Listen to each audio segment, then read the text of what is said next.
नमस्कार, मैं मनोज कुमार गुप्ता, योग गुरु।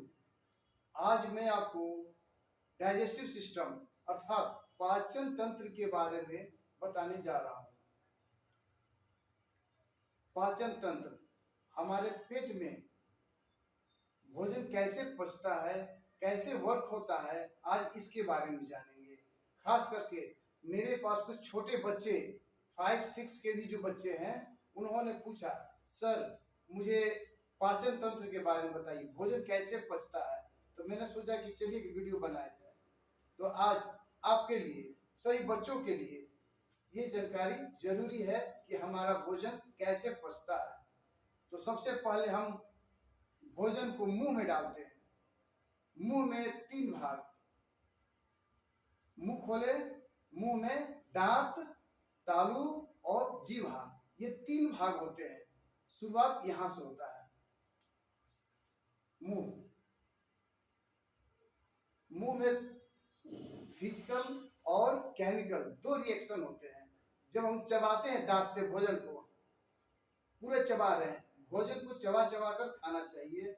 जब भोजन को हम चबाते हैं तो यहाँ फिजिकल रिएक्शन होता है, और जब भोजन चबा लेते हैं तो मुंह में जो लार्वा बनता है, लार होता है, उसमें उससे केमिकल रिएक्शन होता है। ये 2 रिएक्शन होते हैं मुंह में। जब भोजन हम चबा लेते हैं तो मुंह से जब भोजन चलता है तो फूड पाइप की लंबाई है 9 मीटर, और इस 9 मीटर से फूड पाइप से होते हुए भोजन यहाँ अमाशय, इसको बोलते हैं अमाशय, भोजन आता है। इस अमाशय में इसके अंदर एसिड होता है, कार्बोहाइड्रोलिक एसिड। जब भोजन एसिड में जाएगा तो पकेगा, जलेगा, और छोटे छोटे टुकड़ों में भोजन ग्रेन्स के रूप में टूट जाता है, विघटित हो जाता है, और इसके बाद यह भोजन सीधे आता है छोटी आंत में, स्मॉल इंटेस्टाइन। स्मॉल इंटेस्टाइन क्या अब वर्क क्या है? स्मॉल इंटेस्टाइन, जब भी भोजन हम यहाँ आया और स्मॉल इंटेस्टाइन उस भोजन को दबाता है, सिकोड़ने का काम करता है। जैसे कपड़े को साफ करते हैं तो निचोड़ते हैं तो उससे पानी गिरता है, उसी प्रकार ये स्मॉल इंटेस्टाइन भोजन को दबाएगा तो जिससे क्या होगा, भोजन से रस निकलेगा, और ये रस छोटी आंत की अंदर वाली नली अपने अंदर अवशोषित कर लेती है, खींच लेती है और ब्लड में मिला देती है, जिससे क्या होता है, आपके शरीर में ऊर्जा का संचार होता है, आपको एनर्जी मिलता है। आपको तो एनर्जी मिल चुका है। इसके बाद ये स्मॉल इंटेस्टाइन जो है, छोटी आंत से होते हुए यहां से, देखिए होते हुए फिर यहां से ये बड़ी आंत को ये ट्रांसफर कर देता है कि अब आप, मेरा काम समाप्त हुआ है, अब इसमें भोजन जो है वेस्ट के रूप में आता है। अब ये भोजन बड़ी आंत में आया और धीरे से यहाँ एनस से निकल जाता है। ये है डाइजेस्टिव सिस्टम। अब हम बात करते हैं मुख। ये मुंह है, इसको मुख गुहा भी बोलते हैं हिंदी में, मुख गुहा। ग्रासिका नली जो पहले मैंने बता चुका हूं, ये ग्रासिका नली जिसको फूड पाइप थी, इसकी लंबाई 9 मीटर होती है। इंग्लिश नेम और हिंदी नेम दोनों में है, आप दोनों नाम याद कर लीजिएगा, और बहुत ही जरूरी है दोनों नाम याद करने के लिए।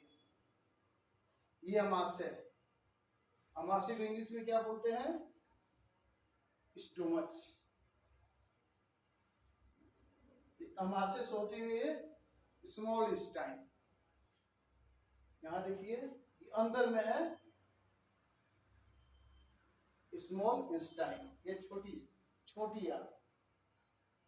तो ये नाम आपको याद करना पड़ेगा, और अंत में भोजन पचते हुए यहां से बाहर निकल जाता है गुदा, जिसको मल द्वार बोलते हैं।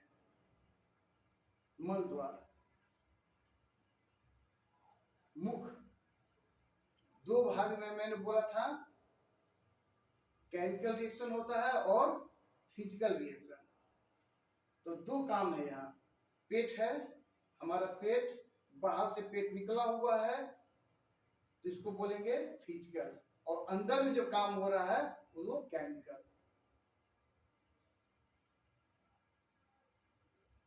अब बात करेंगे लिवर, और ये लिवर अग्नाशय, और यहाँ पर है पित्त की नली, गॉल ब्लडर। भोजन को पचाने के लिए मुख्य रूप से सहायक काम करते हैं। गॉल ब्लडर ये अपनी पित्त को कुछ अंश अमाशय में भेजता है जिससे भोजन पचता है।